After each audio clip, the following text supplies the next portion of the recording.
Hello everybody, in this video I'm going to show you the things that I do whenever I'm taking a photo and a video of a housing development, as in this is the show house, so everything looks fantastic, all lights are working, chandeliers are large, some rooms are actually still offices, so that I'm not going to shoot that. So the job today is photos, video and floor plans of this property, and get as much stuff as possible, because this place is the only property that's ready for a housing development that's being made. So first thing I want to do is try and make all the rooms nice and bright. However, yeah, got to check what's out the window. So this is where blowing out the window might be a good idea.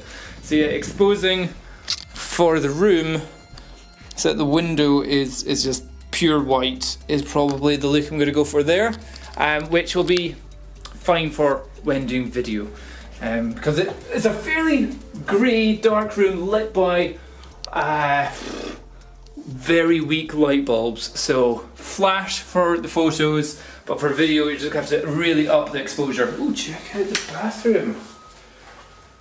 Sparkly, nice tiles. But see these tiles? Can you see me? Super reflective. So again, having to be careful with where and how I shoot, so that I'm not, my bald head isn't totally in all the pictures going on there. So yeah, mirrors, reflections going on, servers, cool. And again, so the next room, living room, I've been going around turning on all the lights.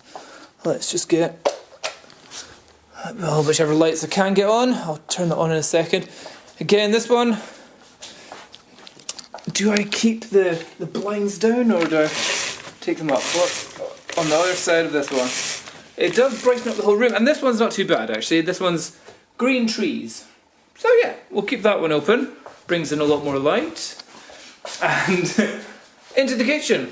Kitchen's looking fine, however, what do you call it, the splashback, also again super reflective, putting the light on under there, got the under lights on, got the top lights on. Water cooler, not going to get that in the shot, but maybe the awards for Scottish home developers, should I leave them there? I don't know, but yeah, when a place is done like this and it's got flowers by the windows, it's got the cutlery all made up, yeah, that's not the best view. So again, I'm going to have to figure out how we expose that so it doesn't look really bad. But otherwise, lovely room. Okay, so I'm off to try and shoot it now. Some of you regularly ask me what is the equipment, the gear that I use for real estate photography. So I'm using Micro Four Thirds systems. I go with Panasonic. I've figured out how they work now, and just the widest lens that you've got with Panasonic is a 7 to 14mm f4. With that, everything's in focus. You don't really need to worry about depth of field at any point, because f4 at 7mm, everything from here to there is in focus, so it's not a problem. If I'm doing photos with flash, I'm still using an old Nikon flash. I got the SB900. Had this for a long time, and it's just not dying. It did cost £300 though, but that works well on my Panasonic GX8 that I've got. And having the flip out screen is what's really beneficial for the photos. This is already like a 20 megapixel sensor, so that's more than double what I already provide for the printers. And for video, I'll actually go with the Panasonic GH4, because I'll go to 96 frames a second for slow motion for the panning and the shots of that. But generally in here, this is what the photos would look like. So if I, this is a tricky room actually, because we've got the bath, ensuite there, bright light there. So first we probably just do is actually just shoot the living room. Having the flash on around about 32 power, 32nd of a power. Shutter speed 1/100th of a second, ISO Don't really need it above 200. Now, next bit, the bath or the ensuite shower room.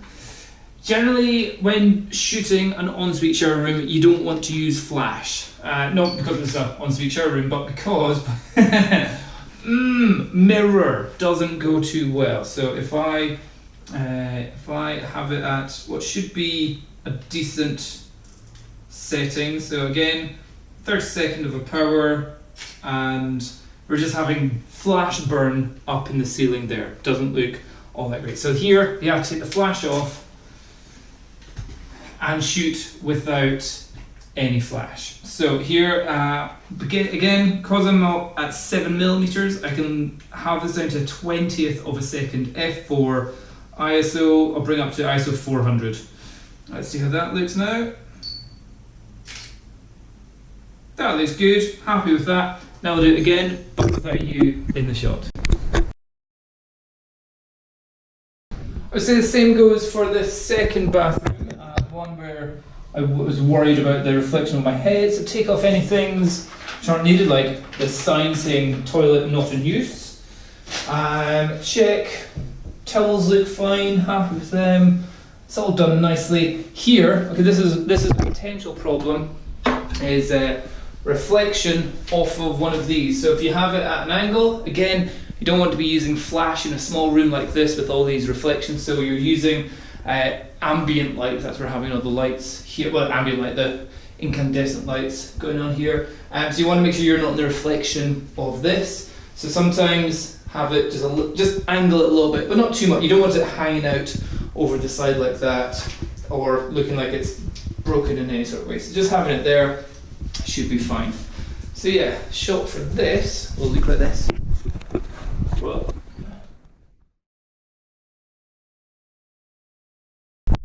So other than the shot from the doorway, there's not really any other shot that would gain any more information for the viewer. If we were to take a shot from the bath, we've got potential reflections going on there, but also, is the viewer really seeing anything else? Anything new? No. The connection from room to room? No, you're just seeing it into hall. So this is really a single shot room here. Now, this room is definitely the challenge room, the difficult room, because it is very weak lights inside the place. They're barely 25 watts.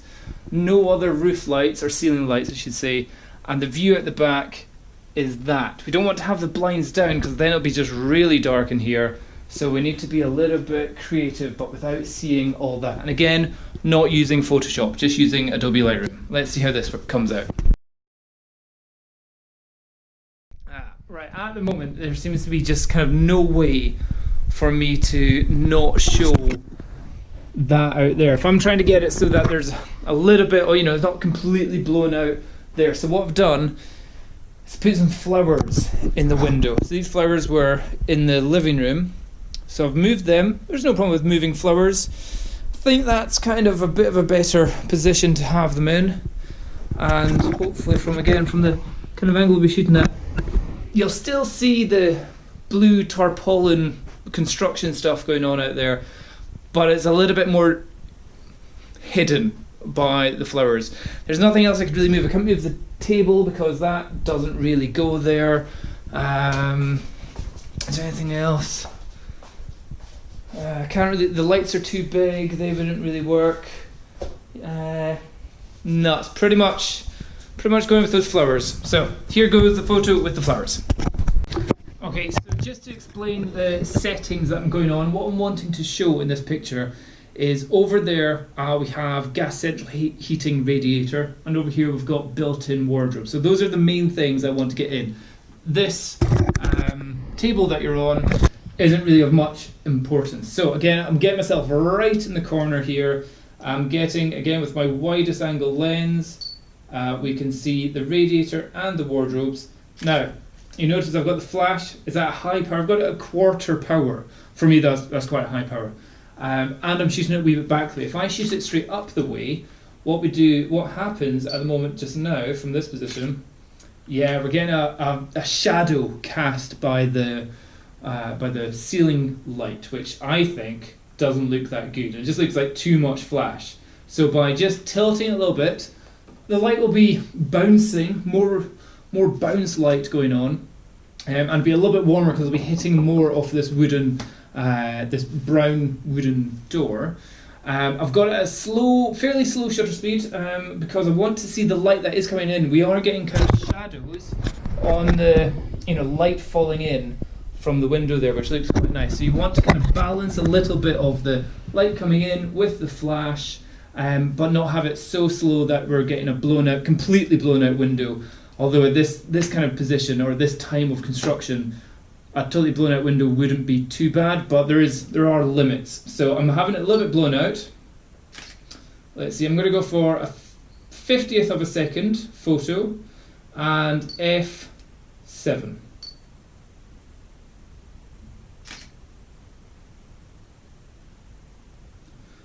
I'm going to go for a slower shutter speed this time. I'm going to go for a 25th of a second, so effectively double the amount of light coming in from outside and from the lights here.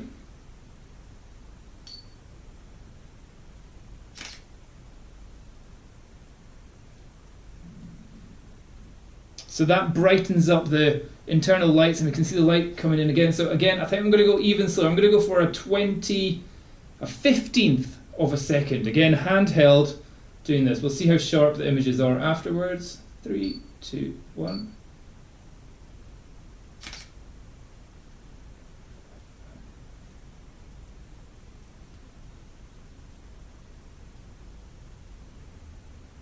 Okay, I'm pretty happy with that. We're seeing the light coming in from the window.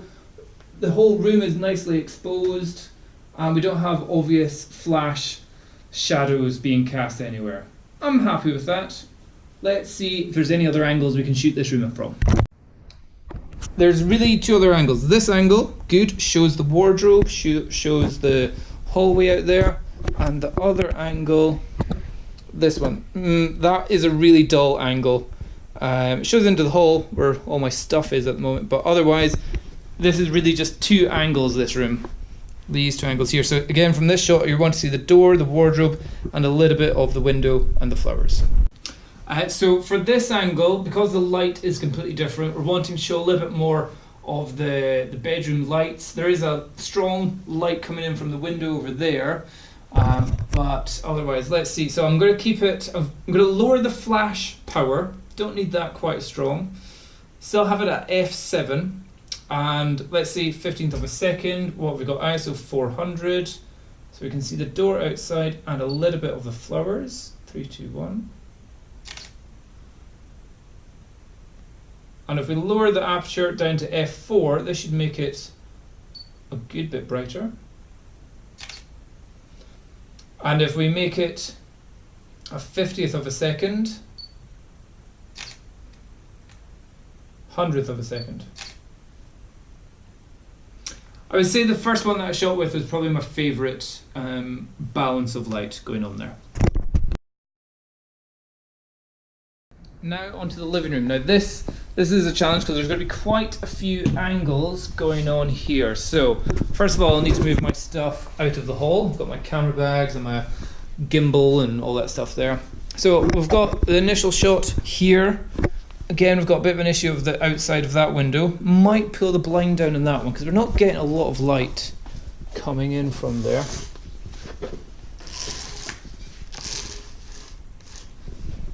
Let's see, how much of a difference does that make?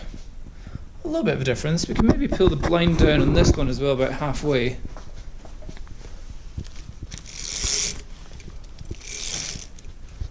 Give it a bit more of a intimate look, intimate feel.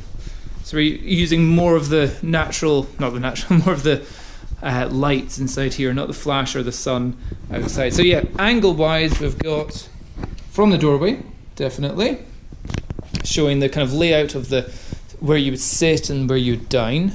The second angle showing the layout of, again, where you sit, where you would dine, where the kitchen is in relation to the entrance and the entrance hall. So a lot of information. Like, this is a high information photo, which is what you're really trying to get across. Again, you could have a slightly more arty one from just here. So look, small changes make big differences to a photo. Shot from the kitchen, nah, that doesn't really do much. That doesn't help show the layout. From behind the dining table, nope, because there's just too much dining table. I might take some like arty shots of the stuff that's here, but another one from behind the sofa, showing that area. That's good. Showing connections between rooms, door openings, kitchen, and living area. Yeah. Would I shoot one just showing the dining area? Not really. So yeah, let's go get a couple shots of these. So here I've slightly changed the blinds. I'm trying to get them so that they cover up a little bit more of the window on both sides, but still keeping them fairly symmetrical.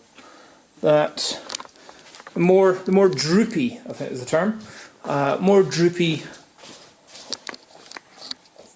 Yeah, that makes it look a bit more cozy, more intimate, even though it's a bright sunny day. Let's see how these photos look. Another shot I quite like to do is I've done around the sofa, but one is actually being from the sofa. That can usually, so get yourself on the sofa, get yourself comfy, and then, because this is the view that people will be having when they buy a house or move into the house. Let's take it with some flash. So the last bit, the kitchen, what you'll find is pretty much everything is highly reflective, including the actual cupboards. And also, I've just taken a whole pile of photos, but I'm going to redo them again because the builders have obviously got all their example tiles. So I need to take them, put them in a cupboard up there. I'll keep them there. I like them. They show awards, and they also add a little bit extra into that shot. So this one again, I'm not going to use flash, because if we use flash it'll look like this. So instead I'll just use a slow shutter setting and a higher ISO. Okay, so that's the photos done. I'm going to say I'm pretty happy with those. It's always easy when a place looks good and has been fully dressed up before you come along. Now it's time to do the video. So the video, I'm going to get my gimbal out and do some smooth panning. So I'll set up the gimbal on a nice flat surface in the kitchen.